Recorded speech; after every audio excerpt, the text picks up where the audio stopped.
Hello, everybody, and welcome to Enrich TV, a place to learn practical tools for a love-rich life. And today I have a very, very special guest. Dr. Pat Allen is, sharing her wisdom with us after more than 40 years in the field of relationships and communication. She has been on Oprah more than 4 times, has been on multiple channels, sharing her pearls of wisdom with the men and women around the world. And I'm delighted to have Dr. Pat to have some little nuggets shared with us from around the world, people who want to learn practical communication tools. So thank you, Pat, for joining. Thank you for having me on. Great. Well, let's just dive in straight away. And many people know about your story, what you do, but those who don't know, maybe just a few words about how you came to do what you do, and what would be like maybe one little story about yourself just to relate to. Well, I am a cognitive behavioral therapist, and I had the marvelous opportunity of studying under David Kiersey and Marilyn Bates, who were wrote Please Understand Me, which has to do with the Myers-Briggs test. So I started getting involved when I joined the International Transactional Analysis Association, started by Eric Berne, who simplified Freud. I like that. I like straightforward. Beware of your thoughts, for they become words. Beware of your words, they become habits. Beware of your habits, they become your character. Beware of your character, it becomes your destiny. At the bank, making money, the doctor's office, and in every relationship, especially the ones that are loving and sexual. So way back in the early 70s, I was doing communication work when communication work was not in. Emotive therapy deals with your feelings, but feelings aren't negotiable other than drugs, meds, murder, and suicide. Communication is negotiable. So I like what I do, but I was in on it very, very early. Wow, thank you. And, if you were to give us, based on your practice, and I'm sure you've seen so many different challenges for people in romantic relationships, take into account the world we live currently, what would be your one biggest advice, like the tip that you keep giving to all couples and families that come back, to you and to your show? What would be that, number one tip? Let's start with that. The style of your communication. You're either going to disco, which is hooking up, or you're going to slam dance, which is codependency, or you're going to waltz. I like to teach waltzing. I want to teach people how not to speak equally. I think, I want, I feel, I don't want, makes me money, which I would rather not make. Oh, wow. I would rather people became successful in saying my work, androgynous semantic realignment, that's my doctoral thesis. It's, I think, how do you feel about that? And what can I do to help you and I feel better? Or, I don't feel very good about this. What do you think about doing it this way? And what can I do to help you and I do better? And that's for straights, gays, or lesbians. Waltz. Discoing is nice if you're business partners. Codependencies are nice if you live in the Mideast, and if you're in a system where you like to be a slave master or a slave. But I think I like to teach waltzing best. That's nicely put. So let's just start from what people meet. And a lot of listeners and viewers, they're single women especially, and they want to know, one practical advice on what should they be looking for in order to find that Mr. Right. I'll tell you what, find out first if you want to be cherished, respected, or respected, cherished. If you want both, you're narcissistic, and the only people you can be with are 10s or 0s. So if you want to be cherished, dear ladies, you've got to respect them, which means you've got to ask them what they think, what they want, not what they feel. Men's job is to get away from mother. Remember, they've got to get out of her body. Our job is attract daddy. And that means we either attract him by being his mother or by being his daughter or being his woman who respects him. So I advise women that want to be cherished for their feelings and their physical gratification. They want to get laid more than paid, which is masculine. So don't do that. Earn your cherishing by respecting him, unless he's immoral, unethical, or illegal, and you have to call the police, a doctor, and a lawyer. Okay, so how do women, how should the women communicate, like the first contact, making contact? So I hear you what you said. Contact is eyeballs to eyeballs. The greatest communication mechanism are the eyes. So look in his eyes. Now, here's the problem. Women who want respect don't like to look in the eyes.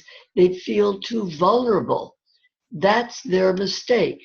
So I require the women I work with to flirt 5 minutes a day, 5 days a week. 4 of those times as they're walking around restaurants, stores, streets, elevators, once seated at a coffee shop or a bench in a park where a man who's shy can come up and say something to you. Remember, men are very, very sensitive spiritually in their soul, yin and yang. They have tough bodies, but yin souls. We women have yin bodies, sensitive, smaller, but we have yang souls. We are far stronger inside spiritually than men are. And we have the veto right. So for a woman, if you want to be cherished, look in his eyes, stay there for 5 seconds. Yes, you may feel like a slut, but what he senses is that you're available. You're presenting yourself to him. So that's the biggest thing. If you want to be respected, talk first, mother him, ask him what you can do, interview him. All of those things may be a turn on, but only to a very, very feminine man who generally doesn't make much money. So first of all, do you want to be cherished by a man who can take care of you with money, power, prestige, and status, marriage? Or do you want to be sensually and sexually gratified? Then you have to bring the money, power, and the prestige, which is today's problem, which Women's Lib forgot to tell us, is that if we bring the money and we want them to bring the lay, we're going to get respected, not cherished. That's wonderful what you said. So how do we, feminine women in our feminine body with kind of a very strong soul, keep this balance with a very masculine man? I mean, every woman, I would say, feminine woman would like to have a masculine man. Here's what you do. Yeah. You never ask them how they feel psychologically. Are you happy? Are you sad? Are you scared? You only ask them how they feel if they're physically ill. And you always ask them what they think, what they want, their opinion, their suggestions, their ideas, and what you could do to help them. That's tool number 1. Now, how dare I be a chauvinist pig and not allow you to ask for what you want? Well, that's not me. When you want to teach, preach, bitch, moan, or question him, you have to make an appointment. I have a question about this. When would it be convenient for you to listen to me? See, you don't say, I have a question. Why don't you do it? That's not a question. That's a dictation. So when you, a cherishable woman, wants to teach, preach, bitch, moan, or question, you have to make an appointment for the subject and you have to make it convenient for his timetable. That's the second tool. Third tool, how to fight with a man. Now, as I said a little while ago, if you have to call the police, a doctor, and a lawyer, do it. But if you don't have to call the police, a doctor, and a lawyer, make him right. Honey, you had every right to say that, think that, feel that, do that, but I'm uncomfortable with it. What do you think about doing it this way or not doing it that way? And what can I do to help you and I do it so I'm comfortable? That's fighting in Pat Allen terms. Fourth out of 5 tools, body language. 90% of all communication is not verbal. It's tones of voice, gestures, postures, and facial expressions. So how do you deal with that? Honey, I think by the look on your face, you're upset about something. Am I right? Yes. When would it be convenient today, hopefully, for you to tell me? And what can I do to help you and I do better? I believe, I think, I sense, I feel by the body language, the gesturings, the tones. Am I right? No, you're not right. I'm not mad. Look at your watch, because within an hour he'll be back. I am mad. And you'll say, what can I do to help us do better? Mm-hmm. Then there's the third kind of faux pas, and that's, I sense, I think, I believe by the tone of your voice, look on your face, you're upset. Am I right? No answer, or a question for a question. Darling, a non-answer to my question is a negative answer. What can I do to help us do better? Last but not least, timeout. When I teach a man and a woman that they are being flooded with communication or emotions or whatever, give them the timeout. Works for referees, works for us too. If he's doing this for you, say, what can I do to help us do better right now? If you want to do it to him, he says, what are you doing? I'm signaling you I'm uncomfortable. Are you interested in the reason? No. Okay. That's a man that doesn't want to be your man. If he says, yes, I do want to know what's upsetting you, tell him, I'm upset because. Are you interested in the ways you can help me feel better? Yes. I would feel so much better if you and I did it this way. What do you think about that? Those are the tools. Wonderful. So what happens if, let's say, currently women work and they can bring more money sometimes than men, but they still would love the man to be more masculine? And here's what it is. Money does not determine masculinity. Communication does. I've just published a book named It's a Man's World and Woman's Universe. They're in charge of junk, buying and selling it. We're in charge of air, the air of communication. So what you do when you're with a man who doesn't have as much money as you do is 2 things. 1, you put in dollar for dollar into your family kitty or pay the bills or whatever. That's good convenience. Yes, that's a disco. Or you put in a percentage. You might put in 35% of yours, and he puts in 35% of his, and your 35% may be 10 times more than he does. But the difference is you're keeping your lifestyle where you like it. So dollar for dollar or percentage. mm-hmm. Now, if you're putting in dollar for dollar, the one, even you, dear woman, may keep your money on the side for trips, decorating the house the way you want, buying things that he can't afford. But you and he are putting in dollar for dollar, and you're willing to live more at his level. Okay. It's called respect. Oh, right. I like that. So it's more, okay, well, although let's say a woman earns more, but then instead of demanding men to step up to her level, she can actually step down to his level and still enjoy lifestyle on that extras. But she can be generous for her sake. I want to live in that palatial house. You can't afford it. So I'm going to pay the overage and you're going to pay dollar for dollar for this. Mm-hmm. Okay, the question from young parents. What can they do in the heat of a moment when, for example, kids are around and they have those roller coaster of emotions? Maybe they are underslept. They have just before going to a fight between each other, a man and a woman. What could save that space? What could help them? Out the sign. Mm, Do the sign. It has no words. Go to the car. Go upstairs. This is the nonverbal signal that a man is feeling disrespected and a woman is not feeling cherished. beautiful. I like that. Actually, we could.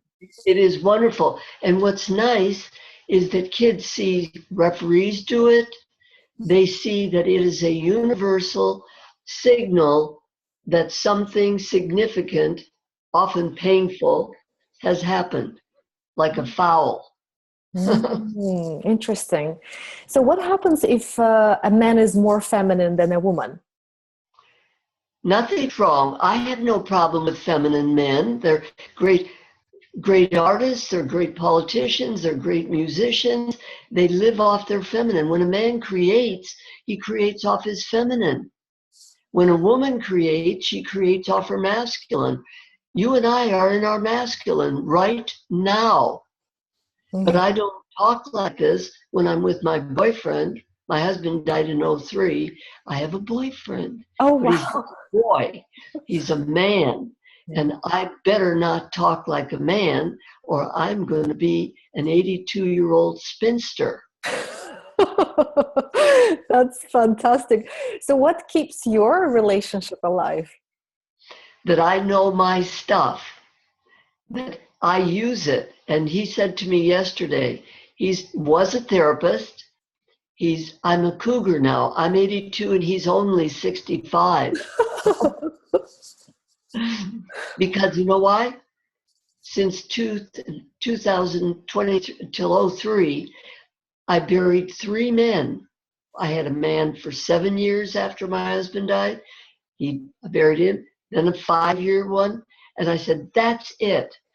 I'm not going to bury another older man. So now I've got for the last year a 65-year-old. And he said yesterday, you are so respectful of me. And he's been single for 30 years because he managed to get into real estate and now he's bothered by gold diggers. And I'm not a gold digger. I have my own gold. Oh, that's so important what you just shared, because a lot of women try to find a partner to kind of offset parts of them that they feel they lack. And what you're saying is you have all the parts. You just want that relationship for a different reason. You don't need him. I want to waltz with communication. I think, how do you feel? What can I do to help us feel better? I don't feel very good. What do you think about doing it this way? And what can I do to help us do better? You would be amazed at what androgynous semantic realignment can do. That's my doctoral work. That's fantastic, because I do have clients in their 50s, 60s, and I always wonder, because it's beyond my experience, but you've had it. So what helped you find them, and where and how did you find your partners? How do I find my partners? What did you say? Yeah, your partner, your lover, your intimate partner. I've got news for you. I flirt. I look in eyes and I smile. And of course, I've got a great PR system and you're part of it. Have you noticed how I laugh and kid around? That's beautiful. You have a beautiful laugh. That is called feminine, feel-good, happy woman. So that's what's attracting men, and if a woman feels happy, Totally. then they get Totally. attracted. Doesn't matter if she's 60, 70, or 80. Doesn't matter a bit. The secret is men are very attracted to women that take care of their body. I'm at perfect shape for my age. Do you see? Yeah. I do things for myself that allow me. See, men that are real men look at women for their happiness and healthiness. Mm. Because as men get older and their testosterone goes down, they don't want to get the daddy bill. Women with bad daddies, they may have been molested, they may have been mean, they may have left mom in a lurch. Women that have had bad daddies very often want a good daddy who loves them better than he loves himself. And that's not good. Yes, yes. So how would a woman who is unconsciously, because if she was aware, she probably would have changed already, but unconsciously, we all have that part that we want to be cherished, we want to be loved, protected. How do we Yes. how do we switch that girly part in a girl into a woman? What do you mean? So what That is the girly difference? part Yeah. is the body of a woman. Mm-hmm. Your ego is designed to take care of your body, not your soul, unless you're a saint or a man. When you Your say, mind will, yeah. women run their lives on their instincts, which are your neurotransmitters, your dopamine, your serotonin, your norepinephrine. You have to feel good in your body to do good. Mm-hmm. When I was 35 years old, drinking, I weighed 205. My blood pressure was 250 over 148. Oh I dear. was so sick as a man. My father wanted a man for Mm. a son that I completely, but I had wonderful therapists and got into transactional analysis and became a semantic realignment therapist, marriage family, and I healed myself. Right now, you have 5 years to correct most of the faults in your body, Mm. other than genetic. What And I in meant, those, yeah. what? What I meant was, you referred to this girl looking for a daddy, and I want to understand and share with others, how can we switch from that girl daddy mentality to woman man? What is the difference? I'll tell you, you use my language. You go to my website. You listen to me on the internet radio show, LA Talk Radio, 5 to 6 on Thursday nights in California. You go to my website for information, Dr. DRPATALLEN, and you will see all of the directions you want. Excellent. I tell you, if you're Christian, the Genesis Bible starts with, in the beginning was the Word, and the Word was with God. I'm telling you that whoever teaches language teaches mental health. And I add to that yin and yang. And the book on that is The Yin and Yang Way of Life by Dr. Kim and Dr. Lee. So Mm-hmm. I've given you me, I've given you yin and yang. Do you see? Yes. And so come follow me. It Mm. works for me. Great. Thank you. So LA Talk Radio and drpatallen.com. Excellent. Yes. Well, Pat, it's been wonderful just to talk to you and to learn a little bit about how you use words in such a profound manner to influence the way how people think, and then that would impact the way how they behave, the way they make habits, the way they create their destiny. And you are that master of creation, helping people create their destinies and relationships. That's exactly right. Come follow me verbally. Wonderful. And I've noted down 5 tips that you shared that anyone can use in their communication. So just help Yes, me. there's all kinds of things. Long after I'm gone, I will be speaking and speaking and speaking.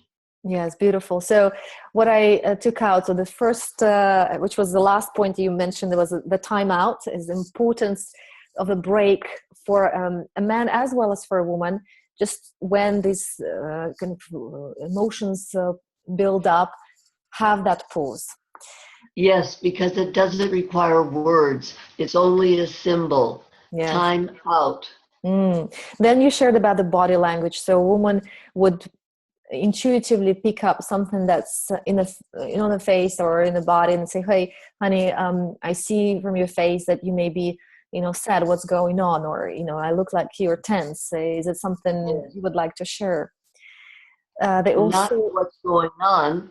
Would it be convenient for you to talk? No, when would it? See, you're making the Freudian slip right there. So it's, instead of just sharing, asking like what is going on, you say, when would it be convenient for you to talk about what you said at breakfast, what you said to the sun, whatever. It's got to be a precise subject and a convenient time for a real man. He will not be disrespected by you mothering him. Mm-hmm. That's fantastic. That's the clarification I wanted. Then you also shared about the making this appointment. So being a cherishable woman, instead of talking to a man to be respected, you would show respect to him and share your feelings, right? Yes. Ask him what he thinks, wants, opinions, suggestions, ideas, and what he might want you to do to help him achieve it. Mm-hmm. So what can I do to help you? Yes, that makes him ask you, which is leadership.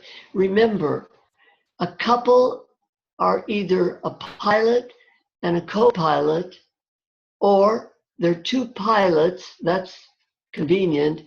But I don't want to be on a plane when pilots are arguing. Right. If you read Malcolm Gladwell's book, what is that book? It's about Outliers. what? Outliers. Outliers. You got it. Thank you so much. In there's a story about Korean Airlines. Why did they have so many crashes? You know what they found out? That in Korean language, you don't disrespect the boss. So when the pilot is aiming for the mountain, you keep your mouth shut. Guess what Korean Airlines did, according to Malcolm Gladwell? They sent all of the people on the plane to English speaking classes where we're taught to be self-centered. I am a man, I want to be respected. I'm a woman, I want to be cherished. Do you see? That's fun. That's fun. It's wonderful reminders of also the walls, because it's a beautiful metaphor you brought into our awareness, how to use this communication as dancing in a way that is not confrontational. It's not a disco. It's not anything that is kind of remember this. Yes.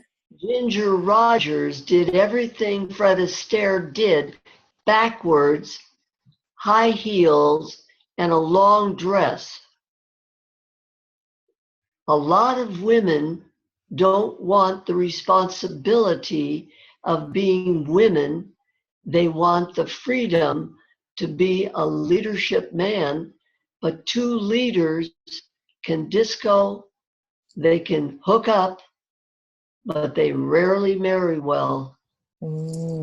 Thank you. On this note, I want to again thank you, Dr. Pat, for sharing. You're welcome.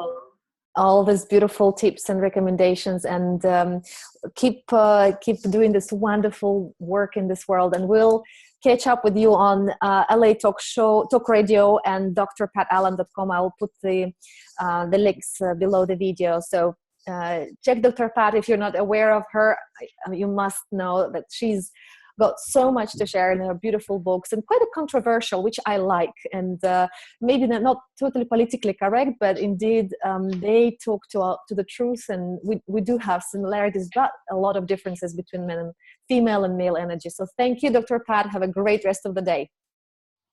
Thank you.